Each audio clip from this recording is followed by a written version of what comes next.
இந்த கிரைம் சம்பவத்தை உங்ககிட்ட விவரிக்கிறதுக்கு முன்னாடி உங்ககிட்ட ஒரே ஒரு கேள்வி மட்டும் கேட்கணும்னு எனக்கு தோணுது. விபச்சாரத்துல ஈடுபடுறவங்களை பத்தி உங்க ஒப்பீனியன் என்ன? பொதுவாகவே விபச்சாரத்தை நம்ம ஆதரிக்கவே மாட்டோம். அப்படி இருக்கும்போது விபச்சாரிகளை பத்தி நமக்கு ஒரு கருத்து இருக்கு இல்லையா? அந்த கருத்து என்ன அப்படிங்கிறத மட்டும் நீங்க மனசுல வச்சுக்கோங்க. இந்த வீடியோடைய இறுதியில அது என்னன்னு நீங்க கமெண்ட் பண்ணுங்க. மறக்காம இந்த சேனல் நீங்க சப்ஸ்கிரைப் பண்ணீங்க. நேரடியாக நம்ம கிரைம் சம்பவத்துக்குள்ள போகலாம். அது ஆந்திர மாநிலம் அம்பேத்கர் கொனசீனா டிஸ்ட்ரிக்ட்ல இருக்கிற ஒரு கிராமம். அந்த கிராமத்து பேரு சவரம் வில்லேஜ். அந்த சவரம் வில்லேஜ்ல சித்தார்த் நகர் அப்படிங்கிற பகுதியில ஜூலை 16, 2025 அன்னைக்கு நைட்டு 11 மணிக்கு அங்க இருக்கிற போலீஸ் ஸ்டேஷனுக்கு ஒரு கால் வருது. அந்த கால் அட்டன் பண்ற எஸ்ஐ மறுமுனையில இருந்து ஒரு அம்மா என்னுடைய பொண்ணை கொலை பண்ணிட்டாங்க ஐயா அப்படின்னு சொல்லி அழுகிற சத்தம். உடனடியாக இந்த ஸ்டேஷன்ல இருந்து ஒரு டீம் அங்கே போறாங்க. போய் பார்க்கும் பொழுது அந்த ஊரே அங்கே திரண்டு நிற்கிறாங்க. எல்லாரையும் விளக்கிட்டு உள்ள போற போலீஸ் டீம் அங்கே பார்த்த காட்சிங்கிறது ரொம்ப அதிர்ச்சியான ஒரு காட்சி. ஒரு இளம் பெண், அவங்களுக்கு 22 வயசு தான் ஆகுது. அவங்க இந்த வீட்டுடைய ஹாலில் அப்படியே அலங்கோலமா கிடக்குறாங்க. அவங்களுடைய வலது மார்பு பகுதியில கத்தி குத்து, அது மட்டும் இல்லாம தொடை பகுதி, கை அப்படின்னு சொல்லிட்டு நிறைய இடங்கள்ல கத்தி குத்து. அந்த கத்தி குத்துல இருந்து இன்னும் ரத்தம் கொப்பளிச்சுக்கிட்டே இருக்குது. ஆனா அவங்களுக்கு உயிர் இல்லை. இறந்து கிடந்த பெண்ணோட அம்மா, அவங்க பேரு கங்கா, அவங்களுக்கும் கையில கத்தி காயம். ஒரு பையன் இருக்கான், அவன் பேரு வினய், அவனுக்கு 20 வயசு, அவனுக்கு அதே மாதிரி கையில காயத்தோட நின்றுட்டு இருக்காங்க. அது மட்டும் இல்லாம ஒரு 4 வயசு பையன், அவன் பேரு விநாயக், அவன் தேம்பி அழுதுகிட்டே யாருக்கிட்ட போறதுன்னு தெரியாம ஒரு ஆதரவு இல்லாம நிக்கிற மாதிரி நின்றுட்டு இருக்கான். ஏன்னா அவனுடைய அம்மா தான் இறந்து கிடக்குறாங்க. இறந்து கிடந்த அந்த பெண் பேரு புஷ்பா. புஷ்பாவுடைய உடலை அட்டாப்சிக்காக கைப்பற்றி அனுப்புறாங்க. ஃபோரன்சிக் டிபார்ட்மெண்ட் இந்த கிரைம் சீன் நடந்த இடத்துல இருக்கிற தடயங்கள்லாம் சேகரிக்க அனுப்புறாங்க. அந்த இடத்துல ஒரு கத்தி ஒன்று கடந்தது. கத்தி எடுத்துக்கிறாங்க. அந்த கத்தி கிச்சன்ல பயன்படுத்தக்கூடிய ஒரு கத்தி தான். அங்கே இருக்கிற கைரேகைகள், இன்னும் வேற என்னெல்லாம் கிடைக்கும் அப்படின்னு சொல்லிட்டு அந்த டீம் ஆராய்ஞ்சிட்டு இருக்கும் போது தான் போலீஸ் என்கொயரியை ஸ்டார்ட் பண்றாங்க. அப்படி அவங்க என்கொயரியை ஸ்டார்ட் பண்ணதுல இறந்து கிடந்தது யாரு, அவங்க ஃபேமிலி பேக்ரவுண்ட், இப்படி எல்லாவற்றையும் அங்க இருக்கிற ஊர் மக்கள் பதிவு பண்றாங்க.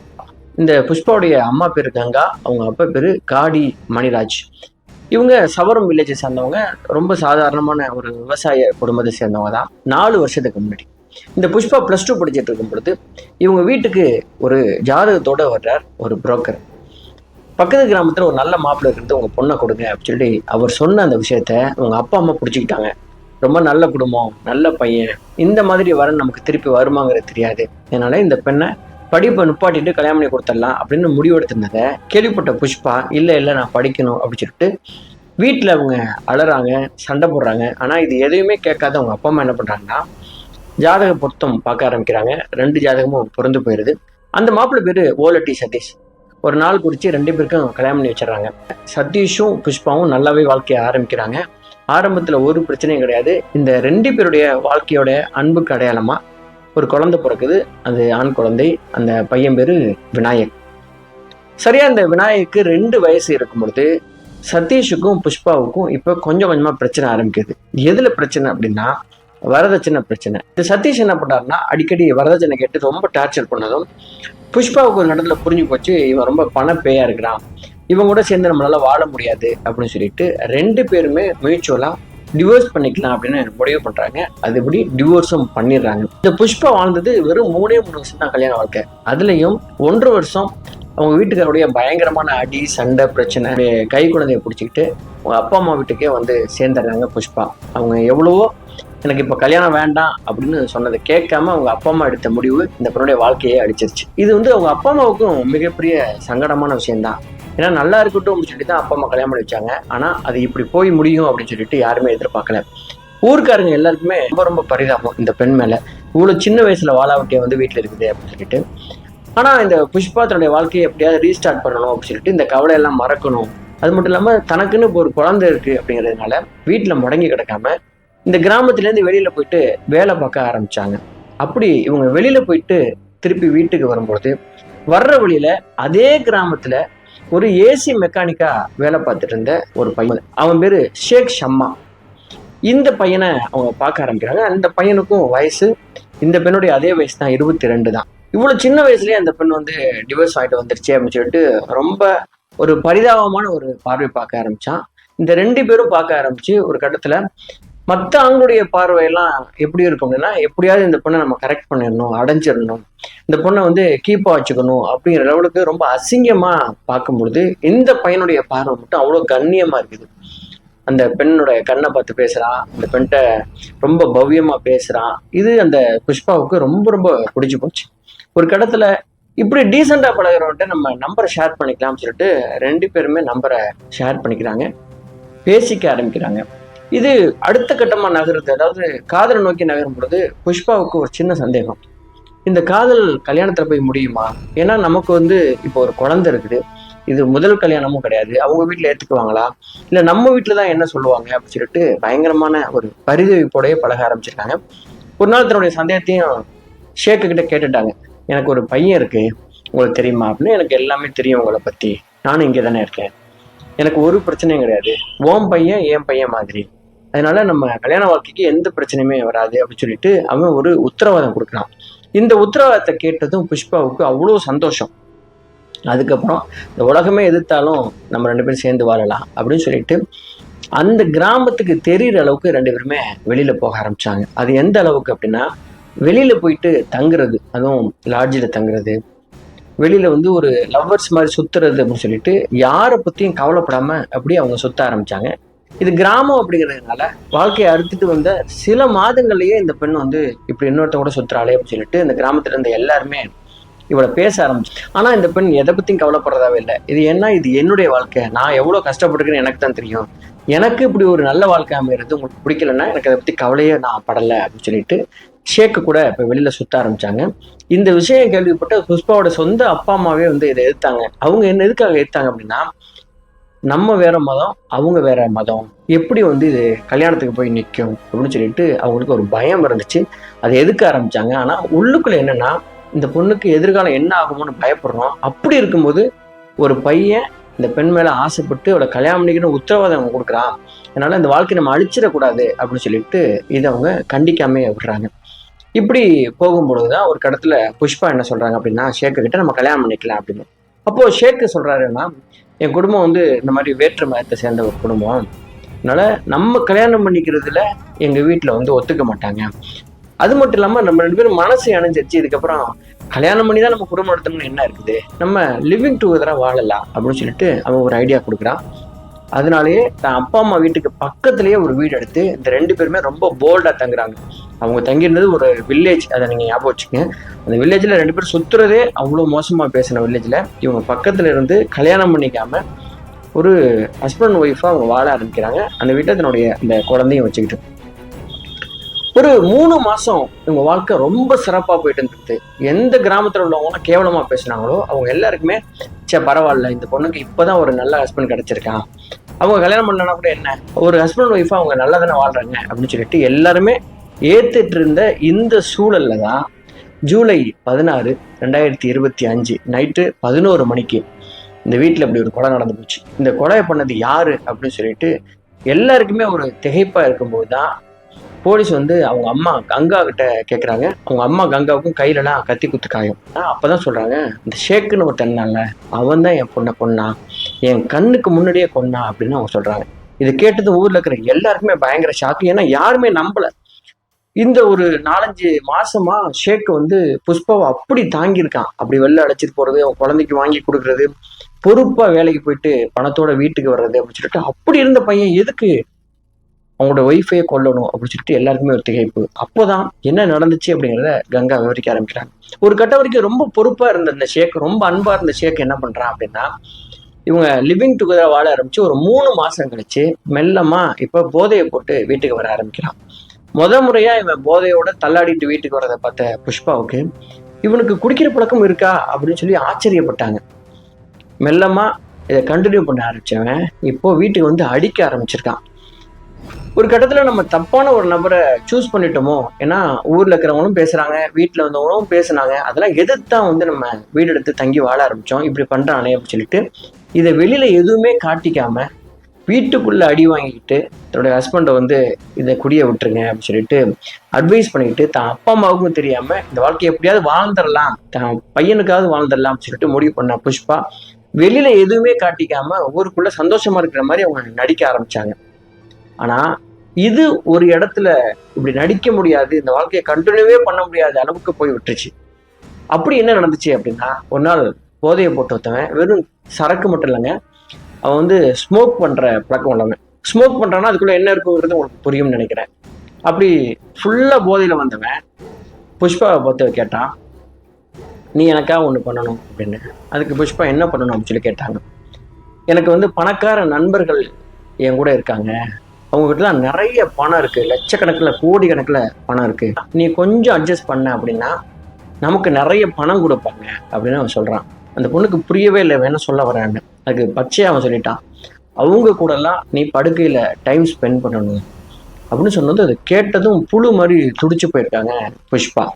ஏன்னா ஒரு சொந்த மனைவியை ஒரு கணவன் வந்து நீ மற்றவங்க கூட படுக்கணும் அப்படின்னு சொல்லி சொல்றான் அப்படிங்கிறத அந்த பெண்ணால கேட்கவே முடியல. ஒரு கடத்துல வந்து இவன் போதையில தான் சொல்றான் போலக்கு அப்படின்னு சொல்லிட்டு அந்த இரவை கழிச்சவங்க அடுத்த நாள் பகல்ல வந்து என்னை பார்த்து நீங்க இப்படி கேட்டீங்கன்னா உனக்கு ஞாபகம் இருக்கா அப்படின்னா பகல்லையும் அதே சொல்றான். ஆமா, எனக்கு நல்ல நினைவோட தான் நான் சொன்னேன், என்னுடைய நண்பர்கள் கூட நீ வந்து டைம் ஸ்பெண்ட் பண்ணணும், அவங்க கூட பாலியல் உறவு வச்சுக்கணும் அப்படின்னு சொல்ல ஆரம்பிச்சான். இதை கேட்டுதான் அவங்களுக்கு பயங்கரமான ஷாக்கு. ஏன்னா இப்படி அவங்க எக்ஸ்பெக்ட் பண்ணவே இல்லை இவனை. ஏன்னா குடிக்கிறான் அடிக்கிறான் அப்படிங்கிறதெல்லாம் கூட பொறுத்துக்கலாம் வாழ்க்கை ஃபுல்லாக. ஆனால் ஒருத்தன் வந்து அவன் ஃப்ரெண்டு கூட படுக்கணும்னு சொல்கிறான், தன்னை ஒரு விபச்சாரியை மாத்துறான் அப்படிங்கிறத அந்த பொண்ணால் அக்செப்ட் பண்ணிக்கவே முடியல. இருந்தாலும் இந்த வாழ்க்கையை விட்டு வெளியேற விருப்பம் இல்லாமல் எப்படியாவது இவனை நம்ம சரி பண்ணிடலாம், சரி கட்டிடலாம், திருத்திடலாம் அப்படிங்கிற பேரில் இதை கண்டினியூ பண்ணிகிட்டே இருக்காங்க. இது அட்வான்டேஜ் எடுத்துக்கிட்ட ஷேக் என்ன பண்ணுறதுன்னா, தினமும் குடிச்சிட்டு வந்து அடிக்கிறது, யாராவது ஃப்ரெண்டை வீட்டுக்கு கூட்டி வந்து வெளியில் உட்கார வைக்கிறது, இவன் கூட நீ படு அப்படின்னு சொல்லிட்டு அவனுக்கு முடிய பேசுறதுன்னு சொல்லிட்டு தினம் நரக வேதனையை அனுபவிக்க ஆரம்பிச்சிருக்காங்க. ஒரு இடத்துல அடி தாங்க முடியாம அலறத சத்தம் கேட்டு அவங்க அப்பா அம்மா தம்பி இதெல்லாம் வந்து என்ன பிரச்சனை அப்படின்னு சொல்லி கேட்க ஆரம்பிச்சிருக்காங்க. அப்போதான் உண்மையை சொல்லியிருக்கிறாங்க புஷ்பா. இந்த மாதிரி என் வீட்டுக்காரர் குடிச்சிட்டு வந்து ப்ராஸ்டியூஷன் பண்ண சொல்றாரு அப்படிங்கிறத சொன்னதும் கொதிச்சு போயிருக்காங்க.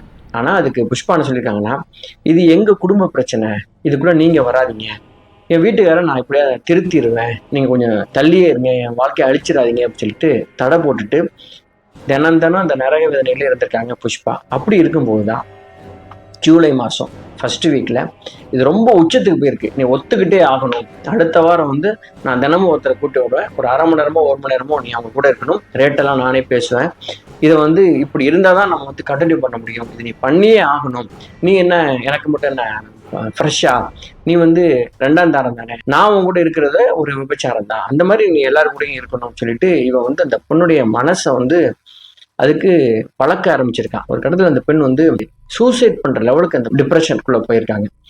உடனடியா இதை போய் பக்கத்து வீட்டுல இருந்து அவங்க அப்பா அம்மா கிட்டே சொல்லிட்டு, ஆனா என்ன காரணமோ இந்த லைஃபை விட்டு வெளியில வரணும் அப்படின்னு அந்த பெண்ணுக்கு தோணவே இல்லை. ஒருவேளை இப்படி ஒரு கல்யாண வாழ்க்கை இதுக்கப்புறம் நமக்கு அமையாது அப்படின்னு நினைச்சாங்களா, இல்ல ஒரு ஆண் துணை இல்லாம இந்த உலகத்துல வாழ முடியாதுன்னு அவங்க நினைச்சாங்களா, என்ன பிரச்சனைன்னு தெரியல. ஆனா வெளியில வரணும்னு அவங்க விருப்பப்படவே இல்லை. சண்டை போட்டு அடிக்கடி பக்கத்துல இருக்கிறவங்க அம்மா வீட்டுல போய் தங்கிடுவாங்க. அந்த மாதிரி தான் ஜூலை 16 இவன் பண்ண டார்ச்சர் தாங்க முடியாம காலையிலேயே குழந்தைய தூக்கிட்டு அவங்க அம்மா வீட்டுல போய் தங்கிடுறாங்க. ஜூலை 16 அன்னைக்கு நைட்டு 9 மணிக்கு இந்த ஷேக் அவங்க வீட்டுக்கு போயிட்டு என் பொண்டாட்டியை என் கூட அனுப்புங்க அப்படின்னு சொல்றான். அதுக்கு வீட்டில் உள்ளவங்களாம் அனுப்ப மறுக்கிறாங்க. ஆனா புஷ்பா அண்ணன் வந்து பரவாயில்ல நான் வீட்டுக்கு போறேன் சொல்லிட்டு ஷேக்கோட சேர்ந்து வீட்டுக்கு போறாங்க. வீட்டுக்கு போனதுமே கதவு சாத்திட்டு மறுபடி நாளைக்கு ஆள் வருவாங்க, நீ வந்து படுத்து தான் ஆகணும் அப்படின்னு சொல்லிட்டு இவன் மறுபடியும் சண்டை போட ஆரம்பிக்கிறான். இந்த சண்டையோட உச்சத்துல அந்த பெண் வந்து இதுக்கப்புறம் இந்த பேச்சை நீங்க எடுக்கக்கூடாது, எடுத்தீங்கன்னா நம்ம வந்து பிரிஞ்சு போயிடலாம் அப்படின்னு சொல்லி எடுத்ததும், அந்த விஷயத்த சொன்னதும் இவன் கிச்சனுக்குள்ள போயிட்டு கத்தி எடுத்துட்டு வந்து தன்னுடைய மனைவியோடைய வலது மார்புல குத்த ஆரம்பிக்கிறான். கை அவங்க தடுக்க அவன் போராடி இருக்காங்க, தொடையில குத்திருக்கான். இந்த எல்லா சம்பவத்துக்கிடையும் இந்த 4 வயசு பையன் இருக்கல விநாயக், அதை பார்த்துருந்துட்டு தன் அம்மாவை காப்பாத்துறதுக்காக ஷேக்குக்கு நடுவில் போயிட்டு குத்தாதீங்கன்னு சொல்லி அவனை தடுத்திருக்கான். இந்த சத்தம் கேட்கும் பொழுது பக்கத்துல இருந்த அப்பா அம்மா தம்பி எல்லாருமே ஓடி வந்திருக்காங்க. அதுக்குள்ள புஷ்பா ஏகப்பட்ட குத்து வாங்கி அப்படியே ரத்த வெள்ளத்துல ஹாலில் சரிஞ்சிருக்காங்க. இதை பார்த்ததும் வீட்டுக்குள்ள ஓடி வந்து இவனை பிடிக்க ட்ரை பண்ணியிருக்காங்க. அவன் கத்தியால என்ன பண்ணிட்டாங்கன்னா மாமியாரையும் குத்திருக்கான், தம்பியையும் குத்திருக்கான். அந்த குழந்தை நல்ல வேலை எப்படியோ தப்பிச்சிருக்கான், அதையும் குத்திருப்பான். அங்கிருந்து குத்திட்டு கத்தியை போட்டு எஸ்கேப் ஆகி ஓடிட்டான். அவன் விஜயவாடாவை சேர்ந்தவன். உடனடியாக அங்கிருந்து தான் கங்கா வந்து போலீஸ் ஸ்டேஷனுக்கு ஃபோன் பண்ணி சொல்லிட்டு தன் மகளை எப்படியாவது காப்பாற்றிடலாம் அப்படின்னு ட்ரை பண்ணும்போது அதுக்குள்ள ஆம்புலன்ஸ்லாம் வருது. வந்து செக் பண்ணா இந்த பெண் வந்து இங்கேயே இறந்துட்டாங்க அப்படின்னு. அந்த ஹால் முழுவதும் ரத்தம் அப்படியே கொப்பிடிச்சு போய் கிடக்குது. ஒரு வெறும் 22 வயசுல 18 வயசுல கல்யாணம் வாழ்க்கை ஆரம்பிச்சு 2 வருஷத்துல அது முடிஞ்சு, அதுக்கப்புறம் வெறும் 6 மாசத்துல இந்த புதுசா ஆரம்பிச்ச கல்யாண வாழ்க்கையும் முடிஞ்சு போச்சு. இப்படி ஒரு துயர சம்பவம் ஆந்திராவோட ஜூலை மாதம் நடந்திருக்குது. அதுக்கப்புறம் ஒரு தனிப்படை அமைச்சு அவனை கைது பண்ணி இப்போ வழக்கு நடந்துட்டு இருக்கு. இது எப்போ இதுக்கு தீர்ப்பு வரும், அப்படி என்ன தீர்ப்பு வரும் அப்படின்னா தெரியல. இந்த கேஸை பற்றி நீங்கள் என்ன நினைக்கிறீங்க நண்பர்களே? எனக்கு என்ன தோணுது அப்படின்னா, 18 வயசில் ஒரு பொண்ணு வந்து படிக்கணும்னு ஆசைப்பட்ட பொண்ணை எதுக்கு வற்புறுத்தி கல்யாணம் பண்ணி வைக்கணும்? ஒன்று.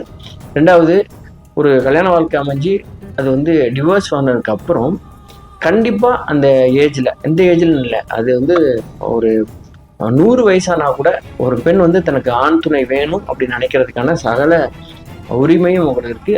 அவங்களுக்கு தகுதியான ஒரு நபர் அவங்க லைஃப் பார்ட்னரை கண்டிப்பாக அமைச்சுக்கணும்.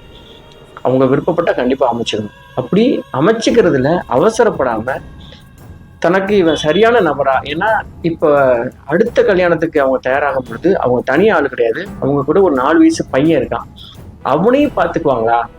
உண்மையிலே ஒருத்தன் தேடி வர்றான் அப்படின்னா அவனுடைய இன்டென்ஷன் என்ன? உண்மையிலே நம்ம கூட சேர்ந்து வாழன்னு நினைக்கிறானா, இல்லை நம்முடைய உடம்புக்காக வர்றானா அப்படிங்கிறது நம்ம புரிஞ்சுக்கணும். சில பேர் வந்து தனக்கு இந்த உடம்பு வேணுங்கிறதுக்காக மட்டும் வந்தா கூட அவனை நம்ம வந்து பரவாயில்ல, அவன் இந்த உடம்பை நம்ம வியாபாரம் பண்ணி இது மூலமா வாழணும் அப்படின்னு நினைச்சு அவனுடைய இன்டென்ஷன் அப்படியா இருந்திருக்கு.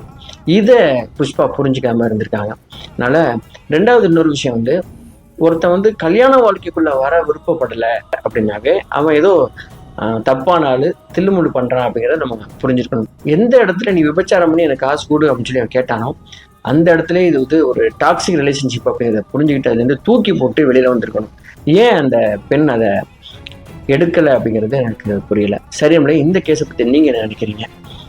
இந்த மாதிரியான டாக்ஸிக் உறவுகளை தூக்கி போடுறதை பற்றி நீங்கள் நினைக்கிறீங்க? இந்த மாதிரியான தவறுகள் நடக்கிற இடத்துல ஏன் தைரியமாக அதை வந்து வீட்லேயோ இல்லை ஒரு போலீஸ் ஸ்டேஷனில் போய் ஒரு கம்ப்ளைண்ட்டாவோ பதிவு பண்ணாமல் இருக்காங்க பெண்கள்? இதை பற்றியான விழிப்புணர்வு உங்களுக்கு இல்லையா அப்படிங்கிறத பற்றியான உங்கள் கமெண்ட்களை பதிவு பண்ணுங்கள். மறக்காம இந்த சேனல் நீங்கள் சப்ஸ்கிரைப் பண்ணுங்க. நான் உங்கள் அரசு ராஜா. நன்றி, வணக்கம்.